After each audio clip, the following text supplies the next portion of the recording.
Você está sintonizado na Rádio Bot Finanças, onde transformamos conhecimentos financeiros em passos práticos para o seu sucesso. Vamos começar. Olá, bem-vindos a mais uma análise aqui no nosso espaço. Hoje o papo é sobre algo que parece longe, mas mexe com a gente aqui. Como as crises econômicas lá fora, sabe? Como elas impactam o nosso bolso. Exato. A gente está se baseando num estudo, crises globais e seu impacto no bolso. E a ideia é tipo entender essa ligação, né? Como uma coisa leva a outra e chega até nós.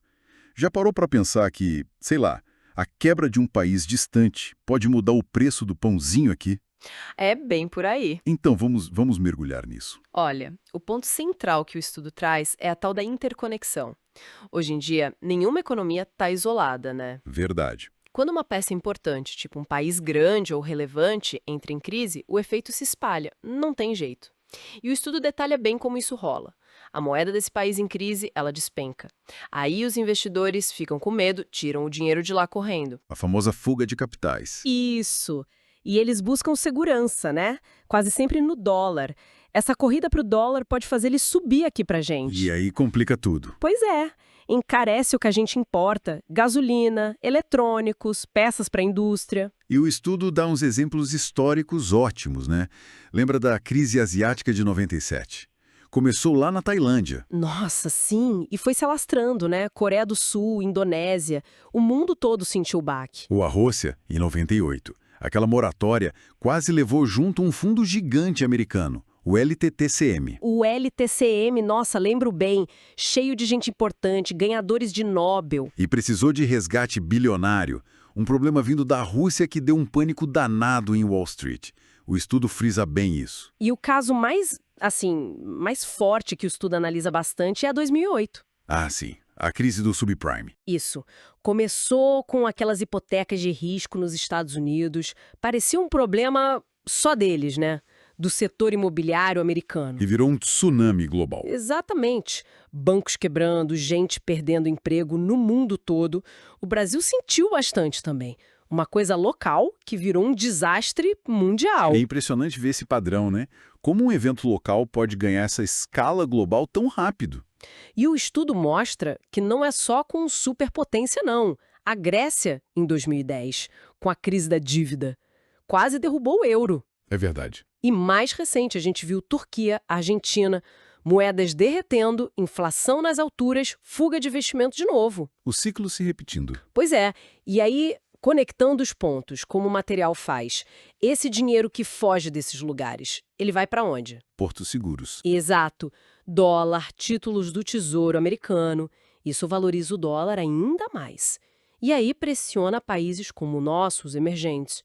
Porque a gente às vezes tem dívida em dólar, precisa de capital de fora, vira uma bola de neve. É o efeito dominó clássico que o estudo descreve, né? A crise começa lá fora, Exato.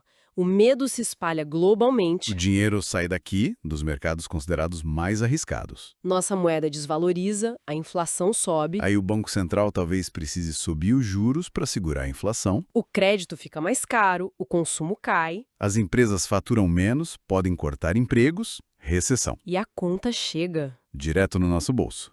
E agora, hein? O estudo aponta algum risco no horizonte. Gancho 3. Olha, ele levanta alguns pontos de atenção, sim. Preocupa o nível da dívida pública em países grandes, como os Estados Unidos. A China dando sinais de desaceleração, inflação ainda meio teimosa na Europa e, claro, as tensões geopolíticas, guerras, o cenário global está complexo. E tem um ponto que o estudo também fala que é a velocidade da informação hoje, né? Nossa, fundamental. Uma notícia, às vezes até um boato, corre o mundo em segundos. E pode gerar um pânico real nos mercados muito mais rápido que antigamente. Exato, isso aumenta a volatilidade, a instabilidade. E aí, diante disso tudo, o que o estudo sugere? Como a gente se protege, já que não dá para controlar o mundo? Bom, aí o material volta para o básico bem feito, sabe? Para a gestão pessoal. As recomendações são aquelas que a gente sempre ouve, mas que são essenciais. Tipo, Diversificar os investimentos. É crucial, né? Não colocar tudo numa coisa só. aquela história dos ovos e da cesta. Essa mesmo. Ter uma reserva de emergência forte para aguentar o tranco se precisar. Tentar entender um pouco dos ciclos econômicos, O que acontece com juros, inflação, câmbio. Ficar minimamente informado. Isso. E considerar, com muito cuidado, claro, os tais ativos de refúgio.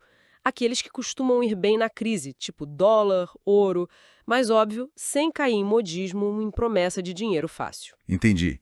Então, o resumo da ópera, assim, a grande lição dessa análise. É que tá tudo conectado. Exato. O mundo está financeiramente interligado. Ignorar o que acontece lá fora é um risco. Com certeza. Não dá para prever o futuro, óbvio.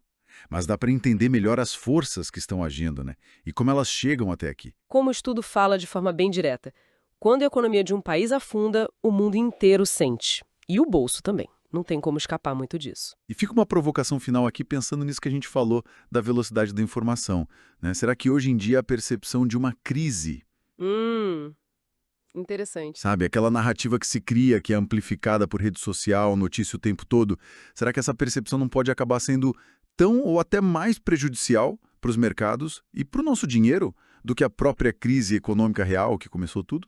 Nossa, é uma ótima reflexão. O poder das narrativas hoje é algo pra gente pensar mesmo. Fica aí a reflexão. Obrigado pela companhia nesta nossa exploração de hoje. Valeu! Até a próxima. Esperamos que você tenha aproveitado as dicas de hoje.